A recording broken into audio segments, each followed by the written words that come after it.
दोस्तों आपका हमारे चैनल धाकड़ ऑनलाइन स्टूडियो में। दोस्तों इस वीडियो में हम मनुष्य के पाचन तंत्र के बारे में समझेंगे।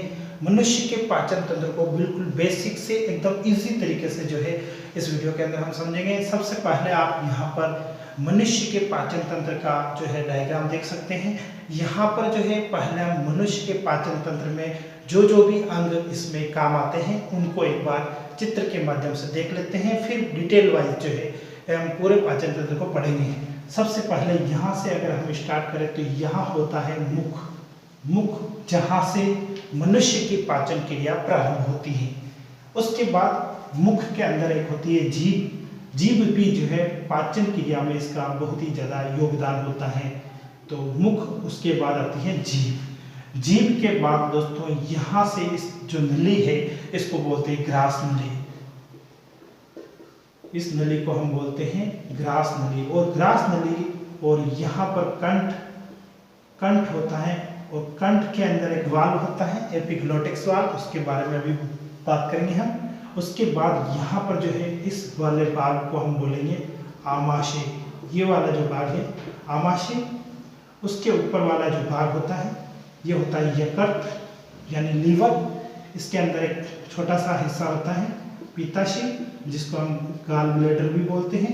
उसके बाद यहाँ पर होता है अग्नाशय। अग्नाशय यानी पेनक्रियाज। और यहाँ पर जो है आगे वाला जो हिस्सा है आमाशय के बाद वो होता है छोटी आंत। छोटी आंत। और छोटी आंत के बाद जो है बड़ा वाला हिस्सा होता है ये बाहर वाला हिस्सा बड़ा वाला, ये होती है बड़ी आंत। बड़ी आंत। उसके बाद ये लास्ट वाला जो हिस्सा है आप देख सकते हैं यहाँ पर, इसको बोलते हैं मलाशय। लास्ट वाला हिस्सा मलाशय। तो ये जो है मनुष्य के पाचन तंत्र में इन अंगों का योगदान होता है। अब पाचन क्रिया कैसे क्या होती है उसके बारे में हम देखेंगे। सबसे पहला जो पाचन का अंग है वो है मुख। मुख के अंदर क्या होता है? मुख के अंदर होता है लार और एक जीभ। तो जीभ के अंदर जो है दोस्तों, जीभ के दोनों तरफ पर जो है 3 प्रकार की जो है लार ग्रंथियां पाई जाती हैं। पहली जो लार ग्रंथि है यहाँ पर बात कर लेते हैं। मुख के अंदर होता है लार। लार जो है भोजन को चिपचिपा बनाने का कार्य करता है। और लार के अंदर 3 प्रकार की लार ग्रंथियां पाई जाती हैं। पहली लार ग्रंथि है सबलिंगुअल, जिसको हम बोलते हैं सबलिंगुअल। सबलिंगुअल होती है। एक सब मैक्सिलरी होती है। दूसरी लार ग्रंथि का नाम है सब मैक्सिलरी। सब मैक्सिलरी। और तीसरी लार ग्रंथि का नाम है पेरोटिड। पेरोटिड। ये 3 जो है लार ग्रंथियां जो है पाई जाती हैं। और जहाँ से भोजन मुख से जैसे अंदर प्रवेश करता है और ये जो है भोजन को चिपचिपा बना देती हैं लार ग्रंथियां। और लार के साथ साथ एक म्यूकस नाम का पदार्थ भी होता है, जो म्यूकस इस लार के साथ साथ भोजन के अंदर मिल जाता है। फिर जैसे ही भोजन जो है ग्रास नली में आता है तो उस लार की वजह से भोजन जो है आसानी से आमाशय में पहुंच जाता है। उसके बाद मनुष्य के मुख में जो दांत की अगर बात करें तो 32 दांत होते हैं, जिसका फॉर्मूला 21-23 होता है। 21-23 ऊपर की साइड में, 21-23 नीचे की साइड में। अब 21-23 के अंदर होता है पहला इंसिजर्स, दूसरा होता है केनिन, तीसरा होता है प्रीमोलर और चौथा होता है मोलर। इंसिजर्स नुकीले दांत होते हैं, 2 काटने के काम आते हैं ये, और फिर ये नुकीले दांत फाड़ने के। केनिन बोलते हैं इसको, केनिन। इंसिजर्स, केनिन, प्रीमोलर यानी कि अग्र चर्वणक और ये चर्वणक मोलर। मोलर 3, 2 और 3, 1, 2, 1, 3, 5 और 8। 8 नीचे की साइड में, 8 ऊपर की साइड में। ये एक भाग हो गया। इनको 2 से गुणा करेंगे तो 16 और 16 यानी कि टोटल 32 दांत हो जाएंगे हमारे। तो इसमें आपको ध्यान रखना है इंसिजर्स 2 होते हैं, केनिन 1 होता है, प्रीमोलर 2 होते हैं और मोलर 3 होते हैं। यानी कि दांतों की जो संरचना होती है, ये केनिन जो है फाड़ने के काम आते हैं, ये काटने के, ये दोनों पीसने के काम आते हैं। तो 21-23 का एक सेट ऊपर, एक नीचे, वापस एक 21-23 का सेट इधर दाएं साइड में और एक बाईं साइड में होता है। उसके बाद हम आगे देखें अगर तो ये जो ग्रास नली है, यहाँ से भोजन जो है वो कर्मांकुंचन। कर्मांकुंचन का मतलब पीछे से जो है नली को धक्का लगता है जिससे भोजन जो है आमाशय में जाता है। तो कर्मानुकुंचन की जो क्रिया है वो ग्रास नली में होती है और यहीं से भोजन जो है आमाशय में जाता है। ग्रास नली के जस्ट नीचे की तरफ एक कंठ होता है जहां पर जो है एक वाल्व होता है। कंठ के अंदर एक वाल्व होता है जिसको हम बोलते हैं एपिग्लोटिक्स वाल्व। एपिग्लोटिक्स वाल्व, एपिग्लोटिक्स वाल्व क्या करता है कि श्वास नली और पाचन नली को सेपरेट करता है, दोनों को अलग अलग करता है। उसके बीच में होता है भोजन को भोजन नली यानी आहार नाल में भेजता है और श्वास को श्वास नली में भेजता है, यानी दोनों को अलग अलग करने का काम जो है कंठ के द्वारा होता है। उसके बाद जैसे ही हम आगे चलते हैं यहाँ पर आ जाता है आमाशय। आमाशय आमाशय की जो मेन प्रोसेस है वो है, आमाशय के अंदर जो है दो भाग होते हैं, एक भाग कार्डियक होता है और एक भाग जो है आमाशय का कोलन होता है। अब देखो आमाशय के अंदर होता है जठर रस, आमाशय के अंदर होता है जठर रस। जठर रस को आमाशय रस भी बोलते हैं और जठर रस जो है हाइड्रोक्लोरिक अम्ल होता है यानी कि HCl, बोले तो HCl होता है जठर रस और इसका pH होता है 1.4। यहाँ लिख देते हैं जठर रस का pH जो है वो होता है 1.4, 1.4 यानी अम्लीय होता है और ये हाइड्रोक्लोरिक अम्ल होता है HCl, हाइड्रोक्लोरिक अम्ल होता है 1.4 इसका pH होता है जठर रस। और जठर रस से आमाशय की इन दीवारों को बचाने के लिए लार के साथ एक पदार्थ मिलता है म्यूकस, जो इस जठर रस से इस आमाशय की दीवारों को बचाता है।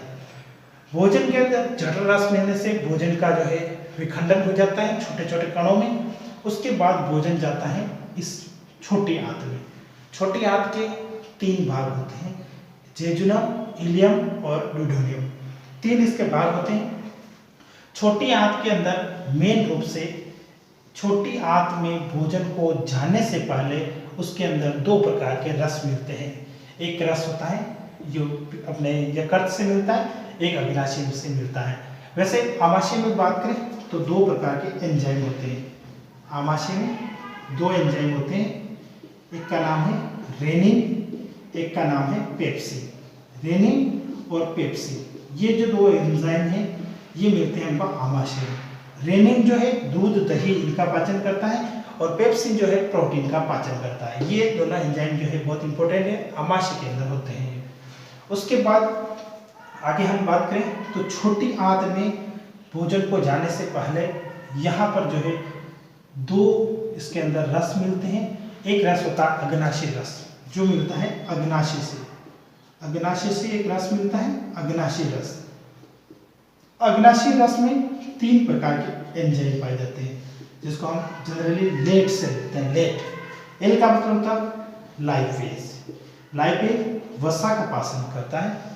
एमाइलेज स्टार्च का पाचन करता है और ट्रिप्सिन जो है ये प्रोटीन का पाचन करता है। ट्रिप्सिन प्रोटीन का पाचन करेगा, एमाइलेज स्टार्च का यानी कार्बोहाइड्रेट का पाचन करेगा और लाइपेज यानी वसा का पाचन करेगा। तो अग्नाशय के अंदर ये 3 प्रकार के एंजाइम होते हैं। उसके बाद अग्नाशय से अग्नाशय रस इसके अंदर मिलता है और एक होता है यकृत। यकृत जो है यानी लीवर, लीवर का वेट जो है 1.5 से 2 kg होता है और लीवर के अंदर लीवर जो है इसका मेन जो कार्य है वो होता है यूरिया, अमोनिया को यूरिया में बदलना। यकृत क्या करता है, अमोनिया को यूरिया में बदलता है। उसके बाद यकृत से जो है पीत रस का स्राव होता है। पीत रस जो है इसके अंदर बनता है, पीत रस जिसका pH 8 होता है, इसका pH होता है 8। ये अम्लीय वाले भोजन को क्षारीय में बदल देता है, यानी इनको क्षार अम्ल का रिएक्शन करके उसको उदासीन बना देता है ताकि भोजन में जो है अम्ल क्षार की मात्रा कंट्रोल हो जाए।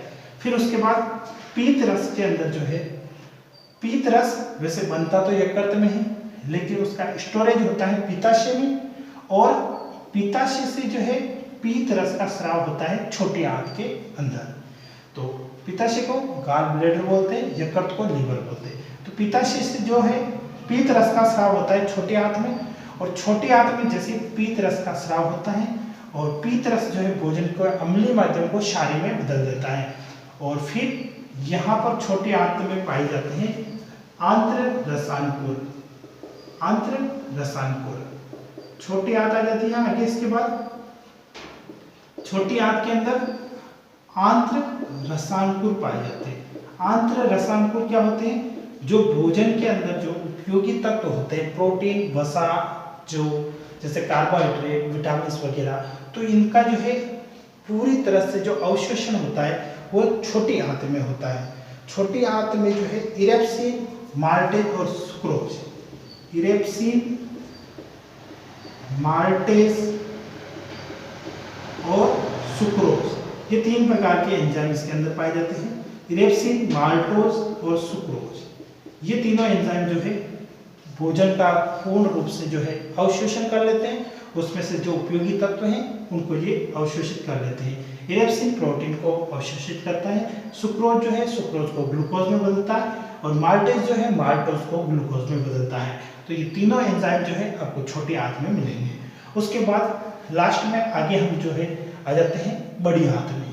बड़ी आंत में जो है, बड़ी आंत में केवल और केवल जल का अवशोषण होता है। जल का अवशोषण, अगर मनुष्य के अंदर जो है जल की मात्रा की अगर उसको जरूरत है तो लास्ट में जो है बड़ी आंत के अंदर जल का अवशोषण होता है। बड़ी आंत के अंदर जो है पाचित जो भोजन होता है जिसमें से आवश्यक पदार्थों का अवशोषण हो चुका है, उसके बाद जो भोजन है वो बड़ी आंत में स्टोरेज हो जाता है, और वहां से जो है ये मलाशय के माध्यम से शरीर से बाहर कर दिया जाता है। बड़ी आंत का जो पहला भाग कोलन होता है, और कोलन पर जो है एक इलियोसिकल वाल्व होता है। इलियोसिकल वाल्व, इलियोसिकल वाल्व आपको याद रखना है। इलियोसिकल वाल्व होता है जो भोजन को बड़ी आंत से छोटी आंत में जाने से रोकता है। और उसके बाद जो अगला भाग होता है मलाशय। मलाशय से जो है भोजन को शरीर से बाहर कर दिया जाता है। बड़ी आंत का एक भाग होता है, शुरुआत का भाग कोलन होता है जिसके अंदर इलियोसिकल वाल्व होता है जो भोजन को छोटे आंत में जाने से रोकता है। उसके बाद लास्ट वाला हिस्सा मलाशय होता है इस जगह, और मलाशय से जो है पचित भोजन को जो है शरीर से बाहर कर दिया जाता है। तो ये है पूरी मनुष्य के पाचन तंत्र की प्रोसेस।